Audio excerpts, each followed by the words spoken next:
ce dont je vais vous parler, d'abord, il faut que je rende à César ce qui appartient à César. C'est basé sur une étude de Patrick Metzger qui est sortie il y a 2 ans, qui s'appelle The Nostalgia Pendulum. Donc je me suis beaucoup inspiré de son travail, donc je vous inviterai à aller voir tout ça. Salut en tout cas à Slayer qui nous a rejoint aussi dans le chat. Bref, et merci pour ton commentaire.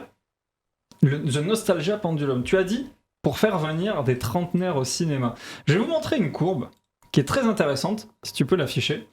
On est passé dans la chronique économie. Oui, mais regardez, émission de cinéma. le cycle des remakes, comme vous le voyez ici. Alors c'est justement Patrick Metzger qui a écrit cette chronique, cet édito. Il a pris 500 remakes et il les a espacés sur cette ligne, le nombre de films, et donc je sais jamais les abscisses et les ordonnées, donc en droit c'est le nombre de films. Les ordonnées je crois en vertical et les abscisses en horizontal, c'est voilà, ça j'en sais rien, mais peu importe. En gros, en vertical vous avez le nombre de remakes et en horizontal les années qui séparent le film original et le remake. Et donc parce que souvent la nostalgie, enfin les remakes jouent sur la nostalgie. On a parlé des remakes live action, on a parlé de plein de choses. Alors attention, lui quand il dit remake il parle aussi des suites qui arrive plusieurs années après. Ce qui explique qu'il y en est dans le tout début de la courbe, etc. Justement, je vais vous parler d'abord de cette courbe de gauche. Comment ça se fait qu'il y a parfois un an qui sépare un original et un remake. La courbe est pas très claire. J'ai l'impression qu'on est dans une toute autre émission. Je trouve ça assez surréaliste de voir ce retour où nous sommes tous les deux avec un PowerPoint. Non, mais je pensais pas qu'on en arriverait là. Non, mais tu vas voir. C'est intéressant parce que justement à gauche, c'est surtout ce qu'on appelle les phénomènes de twin movies, des films jumeaux, c'est-à-dire des films qui vont parler du même sujet par pure coïncidence ou à cause d'un espionnage industriel, qui font que la même année vont sortir des fourmis par exemple. J'allais dire ça, Mille et une pattes. Mille et une pattes et Fourmise, parce que Hans et Fourmise sont la même chose. Voilà. Mais Mille et une pattes et Fourmise sont sortis la même année et ça parle quasiment de la même chose. Je pense aussi en 2014. Alors je sais pas ce qui s'est passé en 2014, mais il y a eu 4 films Hercule. Il y a Hercule Lives, Hercule, un film au Bengale, je crois. Enfin, il y a eu 4 films Hercule qui sont sortis la même année et c'est alors soit c'est de la coïncidence, soit c'est, on le sait, hein, il y a de l'espionnage industriel qui font que tiens, on pense que ça va marcher, on va faire un film qui parle du même truc, comme ça, ça va nous faire du pognon facile. Donc parce que au-delà de l'espionnage, il y a et c'est d'autant plus vrai aujourd'hui du scénario qui est basé sur de la data, c'est-à-dire de l'analyse sur ce que les gens consomment, regardent et ce qu'on imagine qu'ils vont avoir envie de regarder. Et je pense qu'on n'en a pas fini avec ces coïncidences troublantes entre plateformes, parce qu'on va avoir des séries, des fictions qui sont produites sur de l'analyse de données et normalement les données sont censées être assez objectives, donc il serait surprenant qu'entre Netflix et Amazon, pour ne citer que ces deux-là, les données soient radicalement différentes. Tout à fait. À un moment donné, elles vont toutes converger vers des fictions qui seront du même type. Donc en tout cas sur ce tableau, c'est pas de ces films-là dont on va parler, parce que ça c'est de la pure coïncidence ou de l'espionnage. Moi c'est ce qui se passe entre les 20 et 40 années qui séparent le film original d'un remake. Donc là, on est d'accord, c'est quand t'étais jeune. Exactement. Il y a un cycle d'en moyenne 30 ans qui vont séparer un film et son remake ou sa suite tardive. C'est 30 ans ou 20 ans? Parce que du coup, entre 20 et 40 ans, donc la moyenne c'est 30. Ouais. Voilà, pour faire simple, en gros. Je vais vous donner quelques exemples. Par exemple, Ninja Turtles, le remake produit par Michael Bay, est sorti 27 ans après la série animée. Star Wars 7, 38 ans après Star Wars 4.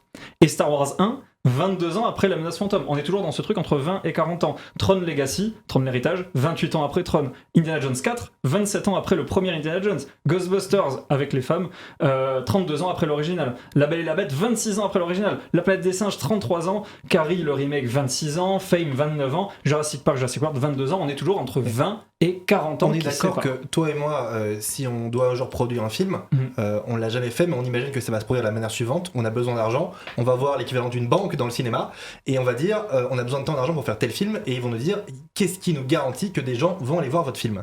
Et quand on est capable de leur dire parce qu'on sait qu'on va déjà faire plaisir à tant de millions de personnes qui ont aimé ça, en fait je pense que dans les business plans, ils utilisent tout simplement l'audience des séries en question et leur succès pour garantir un minimum d'audience. C'est en fait tout à fait normal. Alors justement, c'est parfait le lancement que tu me fais, parce que ça c'est un petit peu l'option cynique, c'est-à-dire il y a de l'argent facile à se faire avec des gens qui ont vibré étant jeunes. On peut le voir de manière non cynique, de dire que grâce à une base solide, on peut financer des créations qui sont exceptionnels grâce à un tapis de gens dont on sait qu'ils auront un soutien indéfectible à ces mêmes créations. Tu n'es pas obligé d'être cynique. Non, mais c'est le spectateur qui devient consommateur parce qu'en fait l'audience a grandi et donc maintenant elle a du pouvoir d'achat. Là où avant les parents t'amenaient au cinéma, maintenant t'es plus jeune, hein, tu peux toi-même amener tes enfants au cinéma, engrainer une nouvelle génération dans une saga et dans laquelle tu peux mettre du pognon. Donc le spectateur est consommateur, mais il y a une deuxième phase de cette pièce, c'est le spectateur qui devient créateur. Parce que les réalisateurs qui reprennent ces sagas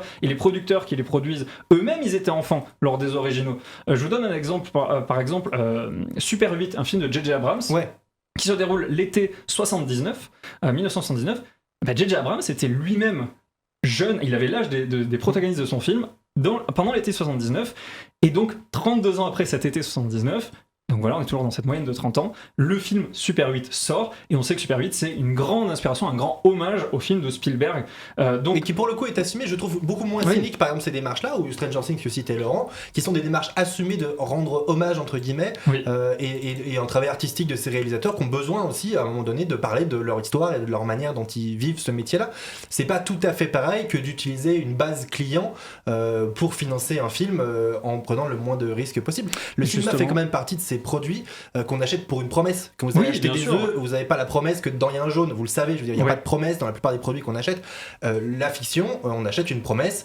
Plus on peut en amont répondre à cette promesse et dire ok, c'est tel univers que vous connaissez déjà, et plus effectivement on a de chances que ce soit facile à financer. Le film qui sert peut-être le plus la nostalgie, c'est Ready Player One, j'ai l'impression. Alors Ready Player One, c'est vrai que c'est un excellent exemple parce que c'est un amoncellement de références, mais aussi, alors justement ça me permet une parfaite transition parce que les films ça peut être des remakes ou des suites, mais ça peut aussi être des films qui vont puiser leur inspiration là-dedans. Ouais, je trouve que c'est pas du tout, mais le même sujet. Pour moi, Ready Player One n'est pas un film qui soit similaire à ce dont on parle là. Oui, mais c'est un film qui pionce dans un univers. En fait, c'est juste les gars, on devient vieux. Donc en fait, ce qu'on appelle la nostalgie, c'est les trucs qu'on a connus. Mais en fait, les films de guerre, ils font quoi? Ils puisent dans la nostalgie des gens qui ont vécu la guerre. Non, mais parce qu'ils savent aussi que ça, quand tu vois les géants de fer, moi je le voyais quand j'étais gamin, j'ai envie de voir le film avec le géant de fer qui se bat contre Goldorak. C'est juste ça. Et regarde là, par exemple, je vous passe un extrait de Stranger Things et côte à côte, les inspirations, il y a toujours une trentaine d'années qui séparent l'inspiration et le film en question. Donc rencontre du troisième titre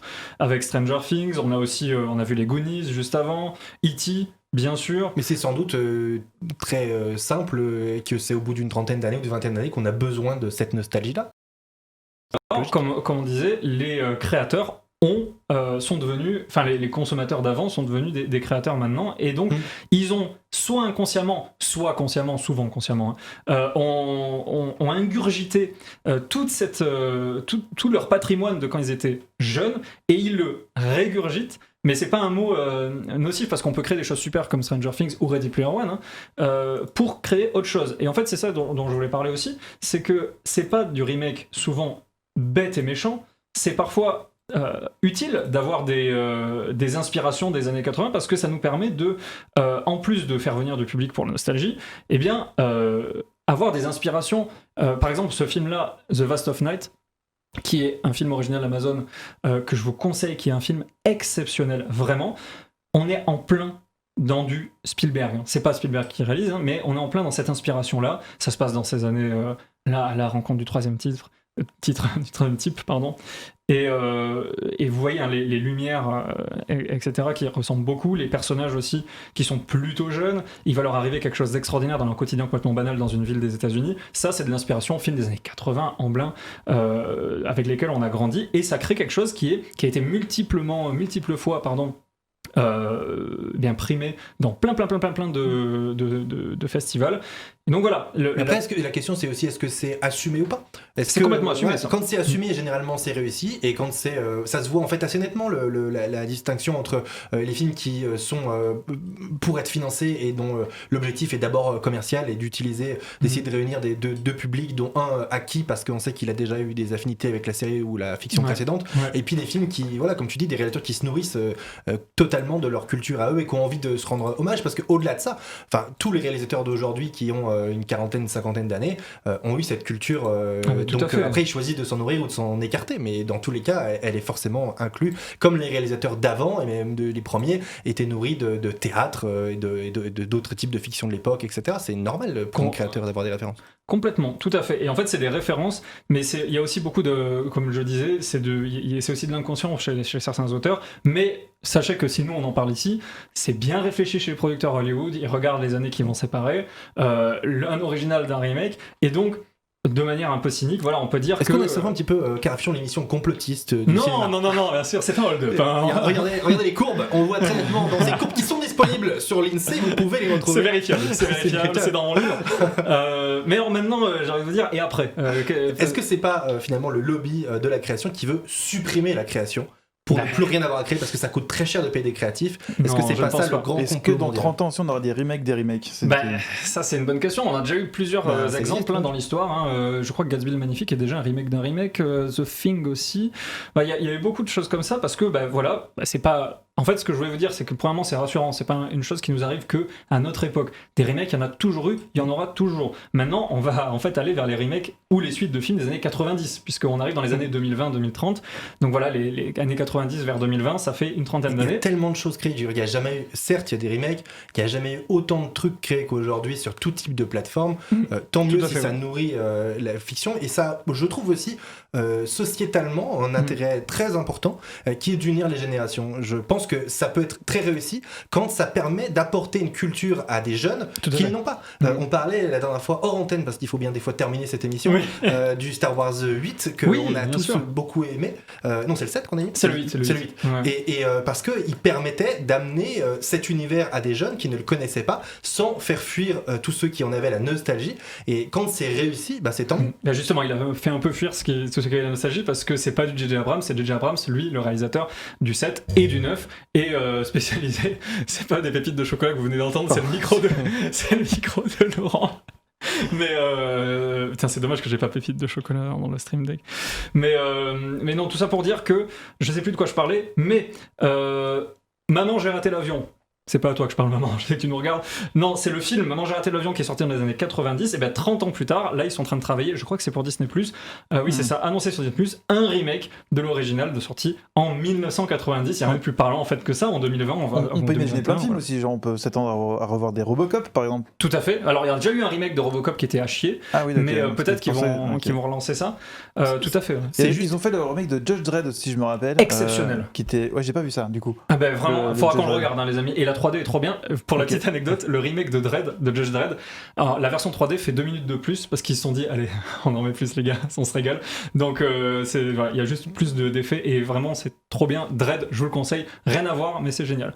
Oui, donc Maman, j'ai raté l'avion. Les remakes aussi live action Disney qui vont, à quelques exceptions près, se rapprocher petit à petit des années 90. On va voir La Petite Sirène qui va être remake qui était sortie en 1989. Donc vous voyez, ça arrive très proche. Pour moi, on est sur typiquement un faux débat, c'est-à-dire que la question n'est pas est-ce que c'est bien de faire des remakes ou pas. Ça peut être bien, ça peut être nul. La question derrière tout ça, c'est est-ce que le cinéma aujourd'hui est capable de prendre des risques? C'est ça la question aujourd'hui, parce que les risques, on sait que les plateformes sont capables d'en prendre parce que elles ont des budgets qui sont mensuels et donc du coup elles ont vocation à produire du contenu et à de temps en temps tenter des trucs, etc. Même si on le voit, elles prennent aussi de moins en moins de risques. Mais est-ce que le cinéma aujourd'hui a les moyens, les ambitions de produire des choses? Alors on sait qu'en France il y a cette exception culturelle qui consiste à financer les films de manière complètement différente et donc le succès public n'est pas forcément très important dans le financement d'un film français. Mais par contre aux États-Unis, on voit bien les films qui sortent au cinéma maintenant, c'est des blockbusters, c'est beaucoup des films de super-héros, c'est des choses qui sont préfinançables avec un business plan très simple. On a déjà l'audience et on sait qu'elle va y aller, sauf si vraiment on a fait une merde énorme, mais sinon on sait que le risque est limité. Est-ce qu'aujourd'hui le cinéma est capable de dire ce projet est fou, on y va et on verra ce qui se passe? C'est ça la question pour moi. Exactement. Et puis pour terminer aussi, je voulais dire un truc, c'est que certes le risque il va pas être dans la licence pour laquelle on va faire une suite ou un remake, mais c'est plutôt le risque qui va être dans qu'est-ce qu'on va injecter dans ce remake. Et on se rend compte, notamment avec Ghostbusters, ça avait été très mal accueilli, mais avec plein d'autres choses, Star Wars 7 en est un excellent exemple, que dans le remake, on va prendre tous les ingrédients de ce qui a marché dans l'original et on va y ajouter les problématiques contemporaines. Là, en ce moment, c'est l'inclusion de la femme, enfin, en tout cas, la femme surpuissante, et c'est très bien. En revanche, dans les années guerre froide, c'était la peur du communisme qu'on avait dans ce genre de remake qui était injecté là-dedans. Donc, on a toujours... The Thing en est un excellent exemple, par exemple, c'est une métaphore de la peur du communisme. Tout le monde peut être communiste dans cette société, et The Thing est un remake de The Thing from Outer Space, donc réalisé par John Carpenter, le remake. Donc voilà. Ça, on l'a déjà dit. Je sais qu'on a déjà dit qu'on a parlé de The Thing, mais on tourne en rond, tout ça pour vous dire que... Est-ce qu'on est en train de faire le remake de ce débat ? C'est ça pour vous dire que c'est pas un gros problème, les remakes. Il faut juste savoir une chose, c'est que c'est par tranche de 30 ans. En fait, les sorties ne sont pas anodines, sachez-le.